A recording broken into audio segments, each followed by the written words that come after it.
Kolkata rape और हत्याकांड पर बड़ा पर्दाफाश। ट्रेनी डॉक्टर की सहयोगी का चौंकाने वाला दावा। अस्पताल प्रशासन पर सनसनीखेज आरोप।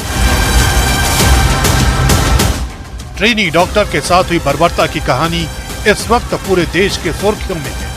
14 और 15 अगस्त की रात को हुए बवाल के बाद से इस केस से जुड़ी कहानी और उलझ गई है।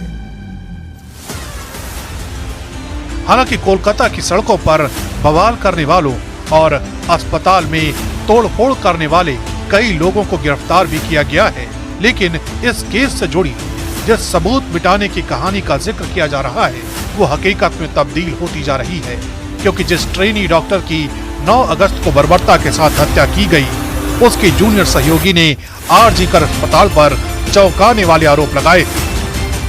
केस आप लोग देखिए, ये है अरुणा शानबाग का केस, एक ब्रूटल रेप केस था उसी अस्पताल में। ये उनकी रिकॉर्ड रह चुकी है। ये क्रिमिनल मतलब ये सारी चीजें करने में वो कॉलेज मतलब माहिर रह चुका है। रेप और हत्याकांड से जुड़ी कहानी भले ही संजय रॉय नाम के आरोपी के इर्द गिर्द घूम रही है, लेकिन हालात और वारदात का तरीका यही बताता है कि इस केस के पीछे कोई बड़ी साजिश हो सकती है। यही वजह है कि दिल्ली मेडिकल एसोसिएशन की तरफ से भी सबूतों को नष्ट करने का आरोप लगाया गया है। एक इमरजेंसी मीटिंग हुई जिसमें 100 से ज्यादा लोगों ने पार्टिसिपेट किया। आपने देखा ही है अभी, और सब रोष में थे, आक्रोश में थे और इस दर्द से बहुत पीड़ित थे। शनिवार सुबह 6 बजे से संडे मॉर्निंग 6 बजे तक 24 आवर्स के लिए स्ट्राइक का कॉल दिया है। सीबीआई को एक अरेस्ट कर लेना चाहिए वहाँ पर, क्योंकि एक एविडेंस को छुपाया, एविडेंस को बिगाड़ना, एविडेंस को तोड़ मरोड़ के पेश करने के लिए बात करी जाए। क्योंकि उससे पहले जब हमने देखा कि जो सेमिनार रूम है उसके अंतर्गत उन्होंने तोड़फोड़ की कुछ। जाहिर है कोलकाता से उठी आक्रोश की आग फिलहाल थमने वाली नहीं है, क्योंकि देश भर में न सिर्फ इस जघन्य वारदात को लेकर गुस्सा है, बल्कि लगातार पीड़ित परिवार के लिए इंसाफ की मांग भी तेज हो रही है। जब कोलकाता कांड की सीबीआई जांच शुरू हुई थी तो देश को लगा कि अब इस रेप मर्डर केस को लेकर जितने भी सवाल हैं उन सभी का जवाब मिल जाएगा। लेकिन सीबीआई जांच शुरू होते ही कल कोलकाता के उस अस्पताल में जबरदस्त हिंसा, उपद्रव और तोड़फोड़ हुई, जिसमें डॉक्टर बेटी को रेप के बाद क्रूरता से कत्ल कर दिया गया था। इंसाफ मांगने के नाम पर अचानक हजारों की भीड़ टूटी और अस्पताल के कैंपस में घुसकर सब तहस नहस कर डाला। बड़ा सवाल है कि निर्भया को इंसाफ को लेकर जो आंदोलन पिछले 5 दिन तक हिंसक नहीं हुआ था, उसमें सीबीआई जांच शुरू होते ही उपद्रवी कहां से घुस गए? क्या उपद्रव की आड़ में सबूत मिटाने की कोशिश हुई है?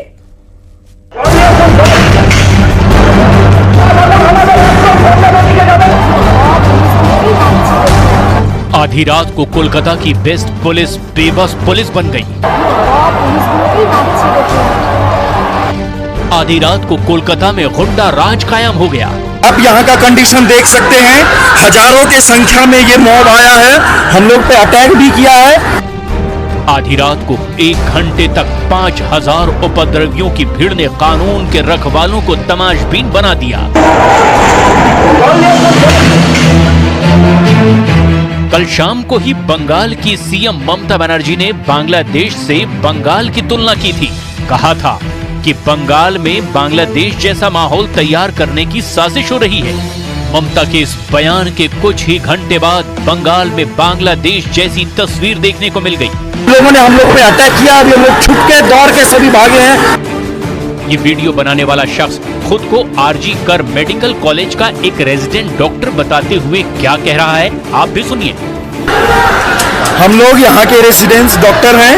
आप यहाँ का कंडीशन देख सकते हैं, हजारों के संख्या में ये मॉब आया है, हम लोग पे अटैक भी किया है और इनका मेन टारगेट है कि जो भी एविडेंस है उसको टैंपर किया जाए। और यहाँ का जो लोकल पुलिस है ये कुछ भी कंट्रोल नहीं कर पाया है। कल शाम को ही ममता बनर्जी ने कोलकाता पुलिस की शान में कसीदे पढ़े थे, तारीफों के पुल बांधे थे, कोलकाता पुलिस को दुनिया की बेस्ट पुलिस करार दिया था। और कुछ ही घंटे बाद उस बेस्ट पुलिस की पोल खुल गई जब रेप मर्डर जैसे बेहद संवेदनशील केस में ममता की पुलिस उस जगह की हिफाजत नहीं कर पाई जहां लेडी डॉक्टर के साथ हैवानियत के बाद उसकी हत्या कर दी गई थी। हत्या के सबूत आखिर किसे डरा रहे हैं? सीबीआई जांच शुरू होते ही हिंसा क्यों हुई? इन सवालों के बीच कोलकाता कांड की सीबीआई जांच से कतराने वाली ममता सरकार ने अब सीबीआई पर जल्द जांच पूरी करने का दबाव बनाना शुरू कर दिया है। उन्होंने सीबीआई के लिए 25 अगस्त की तारीख मुकर्रर कर दी है क्योंकि ममता बनर्जी का मानना है कि 90% जांच कोलकाता पुलिस ने ही पूरी कर दी। ফাঁসি হোক দোষীদের এবং আগামী রবিবারের মধ্যে সিবিআইকে ফাঁসি ব্যবস্থা করতে হবে এবং পুরোপুরি তদন্ত উদ্ঘাটিত করতে হবে। যদিও আমাদের কলকাতা পুলিশ তদন্তের 90% করে দিয়েছে। इधर ममता की बेस्ट पुलिस उपद्रवियों की पहचान में जुट गई है। वीडियो फुटेज के आधार पर अस्पताल में बवाल काटने वाले उपद्रवियों को चिन्हित किया गया। इस भीड़ में लड़के लड़कियां दोनों शामिल थे। लेकिन कल रात में क्या करने की तैयारी थी और क्या कर दिया गया वो समझना भी बेहद जरूरी है। कल यानी 14-15 अगस्त की आधी रात को कोलकाता की सड़कों पर निकलकर प्रदर्शन करने का प्लान रिमझिम सिन्हा ने बनाया था। रिमझिम ने इसे द नाइट इज आवर का नाम दिया था। थीम ये थी कि भारत को 14-15 अगस्त की आधी रात को आजादी तो मिल गई, लेकिन आजादी के 77 बरस बाद भी महिलाओं को दरिंदों से आजादी नहीं मिली है। रिमझिम सिन्हा इस कार्यक्रम की संयोजक थी, जो समाज शास्त्र की रिसर्चर हैं और प्रेसिडेंसी विश्वविद्यालय की छात्रा हैं। रिमझिम ने यही पोस्टर बनाकर सोशल मीडिया पर शेयर किया था और महिलाओं से आधी रात प्रदर्शन में शामिल होने की अपील की थी। इस प्रदर्शन में छात्राओं के साथ उनके माँ बाप भी शामिल हुए, लेकिन पोस्टर देखते ही किसी और ने भी प्लानिंग बना ली, जिसकी भनक न रिमझिम को लगी न दुनिया की बेस्ट पुलिस को।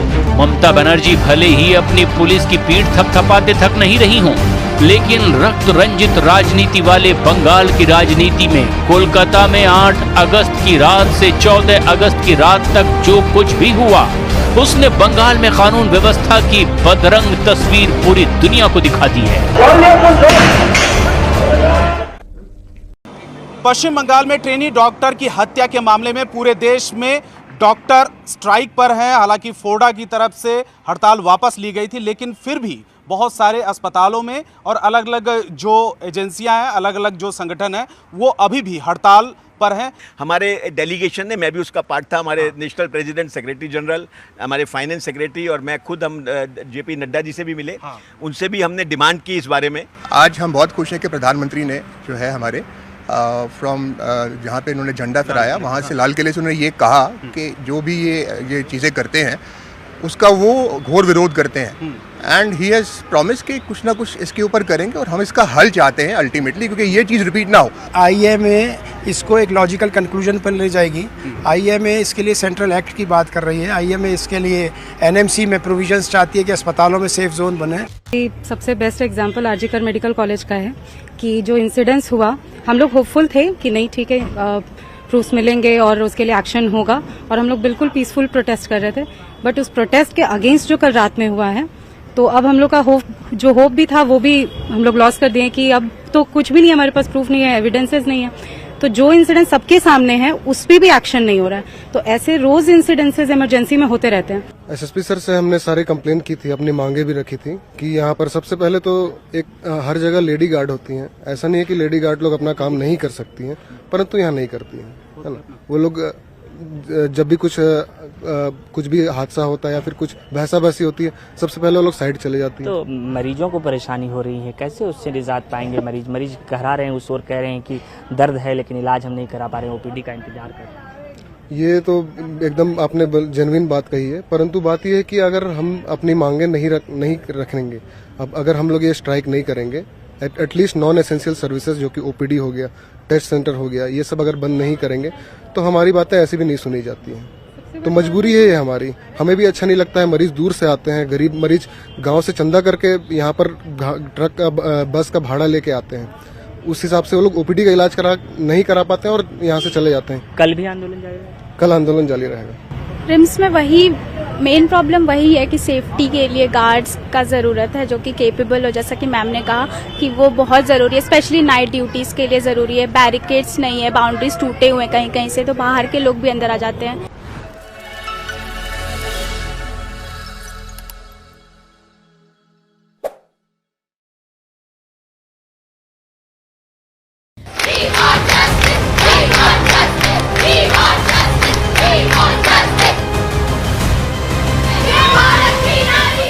कोलकाता में जूनियर डॉक्टर के साथ रेप और मर्डर के बाद पूरे देश में उबाल है, गुस्सा है, आक्रोश है। सवाल वैसे तो बहुत सारे हैं, लेकिन जवाब की तलाश है। इस बार सवाल यह है कि क्या डॉक्टर्स की कोई सुरक्षा नहीं है?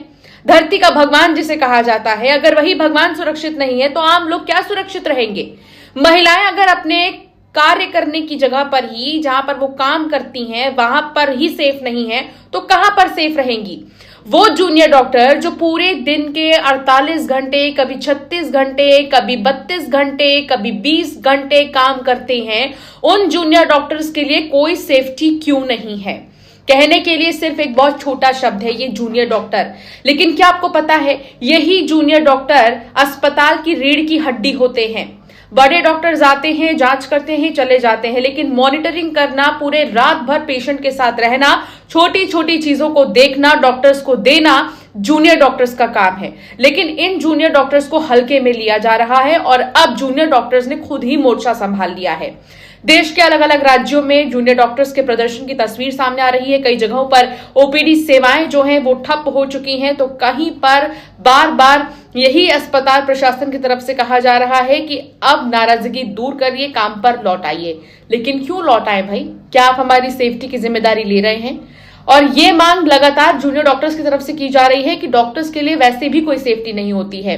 कभी कोई डेड है या फिर किसी तरह के अगर कोई कॉम्प्लिकेशंस आ जाते हैं तो जूनियर डॉक्टर को भेज दिया जाता है कि फैमिली के साथ आप डील करिए। लेकिन क्यों? सवाल तो यही खड़ा होता है। हालांकि कोलकाता में जो घटना हुई उससे वैसे तो वाकई में बहुत सवाल खड़े होते हैं, लेकिन केंद्र स्वास्थ्य मंत्रालय की तरफ से बड़ा आदेश जारी किया गया है। स्वास्थ्य मंत्रालय ने तमाम हॉस्पिटल्स को आदेश जारी करते हुए ये कहा है कि आपके हॉस्पिटल के किसी भी हेल्थ वर्कर के साथ कुछ भी होता है तो 6 घंटे के अंदर एफआईआर दर्ज हो जानी चाहिए। अगर नहीं दर्ज होती है एफआईआर तो जवाबदेही अस्पताल के डायरेक्टर की होगी, अस्पताल के प्रमुख की होगी कि आखिर क्यों अब तक एफआईआर दर्ज नहीं हुई, इसके पीछे की वजह क्या है। हालांकि अब देखना होगा कि इस आदेश को किस तरीके से फॉलो किया जाता है। पूरा देश इस सवाल का जवाब जानना चाहता है कि आखिर कोलकाता की बेटी के साथ हैवानियत के पीछे कितने राक्षस थे। 8 अगस्त की रात कोलकाता के आरजीकर अस्पताल में 31 साल की जो ट्रेनी डॉक्टर की रेप के बाद बेरहमी से हत्या कर दी गई। रेप और हत्या के आरोप में 33 साल के संजय राय को गिरफ्तार किया गया। लेकिन ट्रेनी डॉक्टर की पोस्टमार्टम रिपोर्ट में कुछ ऐसी बातें सामने आई हैं जिसके बाद आशंका जताई जा रही है कि ट्रेनी डॉक्टर का अस्पताल के अंदर गैंग रेप हुआ है। सवाल पूछा जा रहा है कि क्या अस्पताल में भीड़ भेजने के पीछे कोई बड़ी साजिश है? क्या सबूत मिटाने के नियत से अस्पताल में धावा बोला गया था? कोलकाता कांड की इस गुत्थी में ऐसे कई राज हैं जिनके जवाब अभी मिलने बाकी हैं। कोलकाता के आरजीकर अस्पताल में ट्रेनी डॉक्टर के साथ रेप के बाद उसकी हत्या करने के आरोप में पुलिस ने संजय राय नाम के शख्स को गिरफ्तार किया है और फिलहाल वो 14 दिन की न्यायिक हिरासत में है।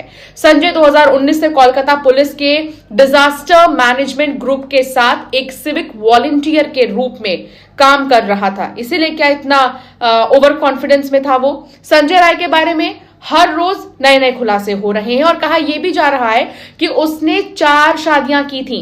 इससे पहले जो 3 शादी हुई थी उसकी बीवी छोड़कर उसे चली गई थी। उसकी इसी तरह की बर्बरता और इस तरह के जो ब्रूटल बिहेवियर है इन वजहों से। लेकिन जो उसकी चौथी बीवी थी उसे कुछ बीमारी हो गई और उसकी मौत हो गई कहा जा रहा है। संजय की अगर बात करें तो कहा यह भी जाता है कि संजय पॉर्न वीडियोस बहुत ज्यादा फोन में देखा करता था और जिस दिन जूनियर डॉक्टर का रेप और उसने हत्या की। उसके ठीक कुछ दिन पहले ही वो रेड लाइट एरिया से आया था, उसके दोस्त ऐसा कहते हैं, और तब जाकर ये पूरी घटना जो है सामने आई है, अंजाम दिया गया है। सीसीटीवी फुटेज में संजय राय को घटना के दिन सुबह 4 बजे के करीब आरजीकर मेडिकल कॉलेज और अस्पताल की इमरजेंसी बिल्डिंग में एंट्री करते हुए देखा गया। उसने गले में एक ब्लूटूथ डिवाइस पहन रखी थी। हालांकि 40 मिनट बाद जब वो बिल्डिंग से बाहर निकला तो ईयरफोन गायब था, ईयरफोन नहीं था उसके पास। पुलिस को पीड़ित डॉक्टर की डेड बॉडी के पास से उसी ब्लूटूथ डिवाइस का एक पार्ट मिला। जांच में यह पता चला कि डिवाइस संजय राय के मोबाइल के ब्लूटूथ से कनेक्टेड है। इस तरह पुलिस को इस विभत्स वारदात के साथ संजय राय का लिंक मिला और तब जाकर संजय राय को गिरफ्तार किया गया। उसके बाद उसने कबूला कि हाँ, वही था जिसने इस दरिंदगी को अंजाम दिया है। हालांकि सवाल यह भी है कि क्या सिर्फ संजय राय ही था उस दिन वहां पर, क्योंकि पोस्टमार्टम रिपोर्ट जो सामने आए हैं उससे बहुत कुछ समझ में आ रहा है।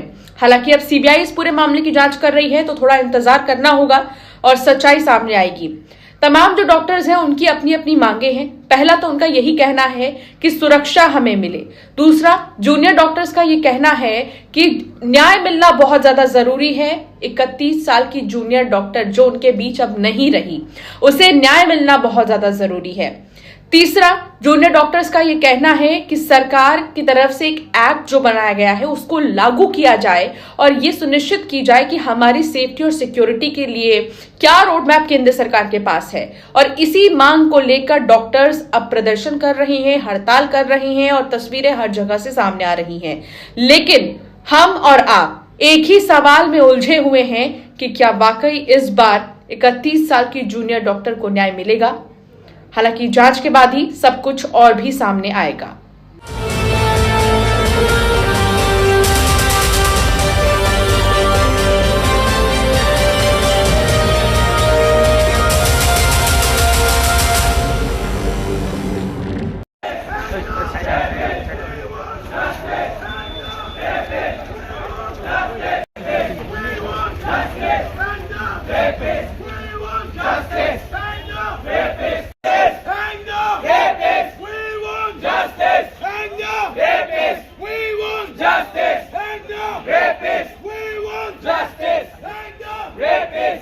যোনটো আমাৰ একেদিন ধৰি চলি আহিছে, ফৰ্ডা ফালৰ পৰা যোনটো আমাৰ এটা এনাউন্সমেণ্ট কৰা হৈছিল, যোনটো এই আৰজিকাৰ মেডিকেল কলেজত যোনটো ঘটনা ঘটি গৈছে লাষ্ট ফ্ৰাইডে মৰ্নিং, য'ত মানে আমাৰ এজন কলিগ তেখেতক অনেক নিৰ্দয়ভাৱে আৰু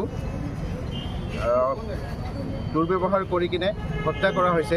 সেইটোক আৰজিকাৰ মেডিকেল কলেজত যোনটো প্ৰটেষ্ট চলি আছে, প্ৰতিবাদ চলি আছে, তাৰ লগতে অল ওভাৰ ইণ্ডিয়া এটা পেন ইণ্ডিয়া প্ৰটেষ্ট হৈ আছে। সেইটোকে আমি সহযোগ দিবলৈ আজি ছলিডাৰিটি প্ৰটেষ্ট এটা কৰিছোঁ, যাতে যিসকল ক্ৰিমিনেল, যোনটো অপৰাধী, যিসকল ক্ৰিমিনেল এই ক্ৰাইমটোৰ লগত এই অপৰাধৰ লগত জড়িত হৈ আছে, তেখেতসকলক যাতে যিমান জলদি হ'ব পাৰে সেই প্ৰচেছটো ফাষ্ট ফৰৱাৰ্ড কৰা হওক আৰু তেখেতক ন্যায় হিচাপে দণ্ড দিয়াৰ প্ৰচেছটো আগবঢ়োৱা হওক। এইটো আমি এতিয়ালৈকে মানে আমি খবৰত যিমান পাইছোঁ তেতিয়ালৈকে মানে তাতে আমি দেখা পাইছোঁ যে বিভিন্ন ৰকমৰ ফেক্টছ ওলাই আছে। এতিয়া কোনটো ফেক্ট সঁচা হয়, কোনটো ফেক্ট মিছা হয়, সেইটো এতিয়ালৈকে মানে আমি কনফাৰ্ম হৈ কিনে ক'ব পৰা নাই। তো সেইটো কাৰণে কালি আমি খবৰ পাইছোঁ যে কলকাতা হাইকোৰ্টে কেছটো মানে ঘটনাটো যি হৈছে সেই কেছটো CBI চেণ্ট্ৰেল ব্যুৰো অফ ইনভেষ্টিগেশ্যনক হেণ্ড অভাৰ কৰা হৈছে। তো এতিয়া CBIয়ে কেছটো হেণ্ড অভাৰ ল'ব আৰু এতিয়া সিহঁতে প্ৰচেছটো আমি আশা ৰাখিছোঁ যাতে সিহঁতে যিটো একচুৱেলি হৈছে, যিসকল অপৰাধী এই অপৰাধৰ লগত জড়িত হৈ আছে, তেখেতসকলক যাতে সিহঁতে কেটচ কৰে আৰু ন্যায় হিচাপে তেখেতক দণ্ড দিয়া হয়।